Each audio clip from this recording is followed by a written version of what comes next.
sheekallee torban keenya boruu yoo na fakkaate laaqana naaf feeranii wal arginee jirra. Galatoomaa amma ammoo isinii bilbilaan yaaduma san fudhattanii dhuftanii ulfaadhaa galatoomaa isiniin jedha. Namoonni asirra jirtan jaarsonni yaada kana kaastan maalii fi namni sheekaroo billee hin jaalata asliillee hin jaalata. Kanaaf wanti kun osoo nama biraa taate haganan guddattu. Namni waan isin jaalatuuf wanti keessan waan guddaa miti wanti xiqqoolleen guddaa taate. Rabbiin isin haa kabaju isin martinuyyuu iddoo ulfinnaatitti. Ummanni haga isin jaalatu argitanii jirtan haga namni isin kabaju argitan. Namni asirra jiru jaarsonni kunniin asliillee haa ta'uu, Hamzaallee haa ta'uu, Abdiillee haa ta'uu, Ahmedillee namoonni biraallee osoo namni biraa wallollee hagana jabaatanii asirratti sa'atii qaba namni martinuu yeroo itti taphatu, yeroo itti haasa'u, yeroo namaan itti wal qunnamu. Teessantun jabaannaan as dhufanii Mansuur baay'ee galatoomsiin jechuu barbaada. Isin martinuyyuu kanaafuu araara kana namoonni feetanii hundi keessanuyyuu sa'atii keessan guddanii as jala argamtanillee galatoomaa jedha. Sheen illee dhugaadhaan bilbilaaniin nan dinne hin dhufaa naan jedhanii jechuma isaanii kabajanii dhufanii ulfaadhaa galatoomaa waan isiniin jedhu hin qabu. Ammallee yeroo dubbattanillee yeroo waa jettanillee asliinuu dubbii fixee jira asliin. Sheen illee waan jettan laala waan hundaayyuu waan barbaadan keessaa naasa'uu dandeettanii ulfaadhaa isiniin jedhaan kan caalaa waan jedhu hin qabu wallaahi. Adda Jamiila galatoomi dabareeni kan sheekaati sheeka dubbadhaa yoo dandeesse asli sheeka bukkeenuu kottu Mansuureena bukkee kaa'ii sheeka bukkeenaa gorii sana booda itti fufna. Ulfaadhaa galatooma warri jala jirtanii fi gubbaa jirtanis nutis kanuma barbaanna. Keessattuu nama sheekaa haasawni isaanii sharafama, doolaaraan sharafama, diinaaraan sharafama. Ani Dr. Asliin awwala akkuma na hammeesse lafaa ka'e eeganaa duuba dhufeen haasa'e. Haasawullee barbaanne gadan bifadhee liqimsee taaziyaa abbaa kiyyaatii wal bira na harkaa taate. Anaa booyaa jiru jimaata madaa guddaa qaba. Abbaan kiyyaa duraan hin du'ee nuun jedhan eessatti akka du'e hin beenu. Gariin gaara gadiitiin nuun jedha. Gariin gara biraati. Gariin hin duuneeyyuu biyya alaa bahee nuun jedha. Akkasitti sadaqaa baasuu dhabne guyyaa dheengaddaadhaa namni wahii gindhiirirraa naa dawwalee edaa ijoo kajaaltu keetii isinii nuun jedhe. Obboleessi kiyya sheeka gobbaatu tukeen akkana jedhee haasa'e abbaa kiyya achirra beeke. Edaa isin kajaaltu keetii nuun jedhe. An sheekaroo beechuun si beeka malee kajaaltu keetii naan jedhe. Booyaa natti hime barabbii ammootiin hin qabsoo bakka inni itti du'e beeka. Guyyaa jimaataa lolli o'ee bakka sanitti du'ee naan jennaan madaa hedduu imimmaan hedduu natti jira madaa hedduu. Achirraa ta'asliin tunillee natti dhufte achirraa dhukaasa kiyya. Laa ilaaha illallah. Ani maal jedha beekan? Maal jedha beekan? Waan jedhu hin qabu. Ankana waan jedhu hin qabu. Matarayaasni hin dhaqee bakka mara ga'ee laakiin ammootiin haasawni asliillee numa laalama.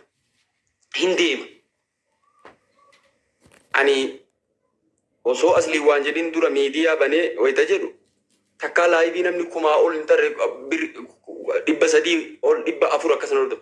Kuma seenee jennaan ofirraa cufee sodaadhe maali badaa uummanni maa yaa'ee jedhee cufe. Galgala asii itti deebi'e. Dhaabbatee kuma sadin seenu namni 300 ol hin tarre barkee 400 yoo guddate.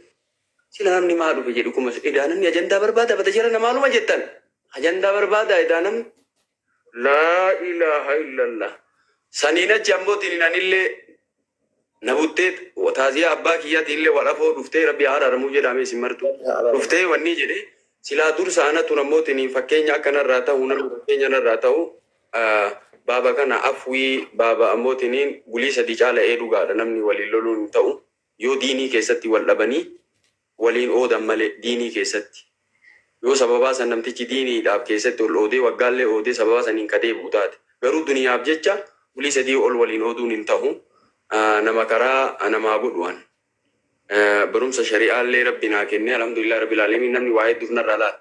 Sanumaafuu haasawati takkitti santu kuma dhibbaaf meeqa jedhan fooqisan. Kuma dhibbaaf meeqa jedhan fata jedhan. Kuma kuma dhibbaaf 80 jedhe. Haga har'aa Badhaanaa ne sheeka gaafa kamitan. kuma dhibbaaf 80 san sharafee namni ilaala. Isii ilaale argitanii valiyuu isiin qabdu argite nama sheekaa irraa kun hin maluufi bara. Namni sheekaa akkamii akkana dubbateefi bara. Jechi kiyya keessattuu ilaalamti. Ani diinii akkuma qat godhee kallattiidhaan sitti hin jaaladhu dhugaa malee. Garuu ana akkamitti akka dhufa jedhee kuma dhibbaaf 80 wayituma san viidiyoo mucaa wayiin irra waraabee argee wayitaa gaafadhu akkana kuma 38 naan jedhan sila maaliree wanni kun qileen seensiftee yoo jedhe mee takka ajandaa ta'u jedhee ima callise. Rabbiin sodaatu yeroo masan silaa namaa hima bulii takka bulee eegana namaa hime sun tarte ammaaf waraanni kiyyallee dhufe waraanni kiyyallee numaaf aare malee quuqamu malee daangaa waan dabreef ama curullee dhumarra ka'e malee hin dubbatu iyyuu aslii ama curullee takka dhumarra dubbate. Waa'ee bifaa kaafnaan bifa magaalaa kun diimaa kun dalagaa rabbiiti haa ta'u maraafuu afwan lillaahi rabbiif jecha garaan ta walitti hin deebin. Akkamii akkam afwii akkam rabbi quraana keessatti irra dabraa wasfahuu jedha. Fa'aafu anhu wasfahu. Akkana jira sheeka. Akulunaaw aslii kiyya. Aslii kiyya. Jedha maqaa isaa dhaa kan namni sin afuu jettaniif akka beekamuuf. Aslii kiyya dhiifamaa afootillee akkana. Naga ba lifarra billah. Naga. Live live long kui. Na lifarra billah.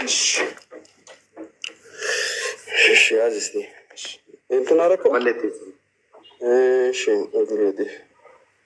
Kodaa fi jara nawa. Arwane.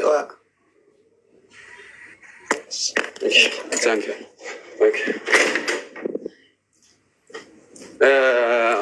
Aslida. Waan kana ta'eef nu afwii feekii sanii miti ka beekuwan. Rabbi quraana keessatti fa'aafu anhu wasfahu jedha. Hiini isaa fa'aafu jechaan irra dabra. Wasfahutu irra caala. Wasfahuun illee garaa bal'adhaa jechuun.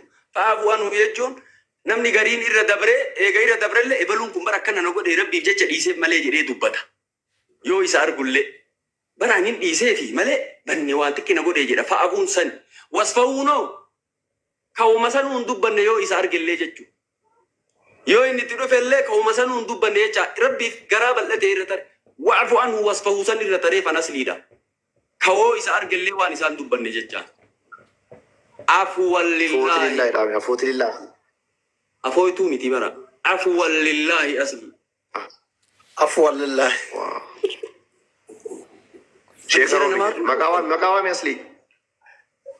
Maqaawami asli. Ani isaan dura dhiise fi sheeka. Maqaawami jedhiin. Afwan lillahi. Kuno. Okay, masha Allah. Eeshi amar culullee. Amar culullee diya. Kantiibaa sheeka roobaa. Oh, dhiifama jarana. Amar culullee. Dhagayeera abdiin dhagama sagalee. Sagaleen kiira. Jalqaba irratti hawaasa jala jiruu fi ka gubbaa jirullee hundi keessanuu galatooma ulfaadhaa jechuu barbaadaanis. Ani akkuma sheeka roobeen jedhe asliin qubaayyuun qabu silaa inni illee silaa na bokkosuu isaa waan hin laalle. Inni viidiyoo keenya nagarree yookaan irratti hojjanne fakkeenyaa sheeroobeen ammoo haa galatoomuu bagan waame. Maaliif jennaan namni akkuma sheeroobeen jedhe ani aslii jibbaa isaan qabu na beeka walii yeroo baay'ee yoo namni aslii tuquyyuu isarrallee irruma gora. Annama kamuu nama miidhamu irruma gora. Dubbii sheeroobee hin baay'ate namni miidiyaa kanarra jiru marti gubbaa jalaa yoo namatti roobu'anii keessuma bu'aa utaalee beeyta. Qaayidaa amala kiyya.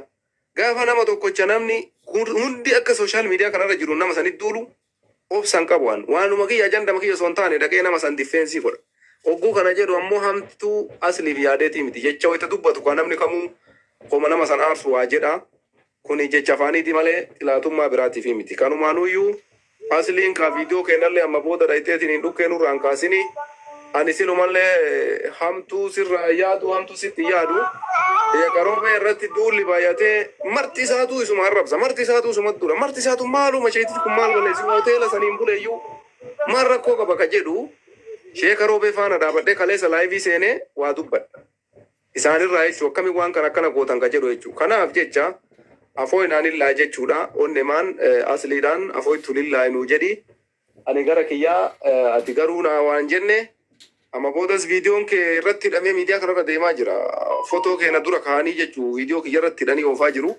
Yoo tasa booda argite addisii akkasitti hin fakkaanne siin jechuu barbaadeeti. Ayyee amee galatoomii. Mansuuree kan jara kana goolamni natti fakkaata kan sheekaatii fi kan aslii fi kan isaanii maal jetta kanarratti gara Hamzaa sun darbin. Akkana goona. Goolamne. Okay. Abaa dhugaa jechuun. Sheekaa roobee ani isaan miidhuuf jibbaaf waan jenneen isaanis hordoftoonni isaanis uummanni Oromollee waan beekamu. Ani nama sheekaa kamuu sheekaa roobetiin nama saba kiyya ta'inuu nama diin rabbii qomaa qabu ani akka baalageenitti dhuguma waa balleessa. Garuu nama diin rabbii qomaa qabu kabaja qaba. Kana namni sheekaa hunduu hin beekan. Si galame. Meediyaan kan feesbuuk irratti irratti barreessaa oolan waa takka dubbadhuyyuu asoo asii waa lolaa jiru yoo nama sheekaa dhufee koomentii takka barreesse hin dhaabaan. Geemii taphataa dubartii jiraadhee yoo nama sheekaa argan hin dhaabaan. Durumarraa jechuudha. Sheekaa roobee ani jibbee itti hinaafee maal waa takka hin jenne. Sheekaa roobee durumarraa jaaladha. Baay'ee jaaladha.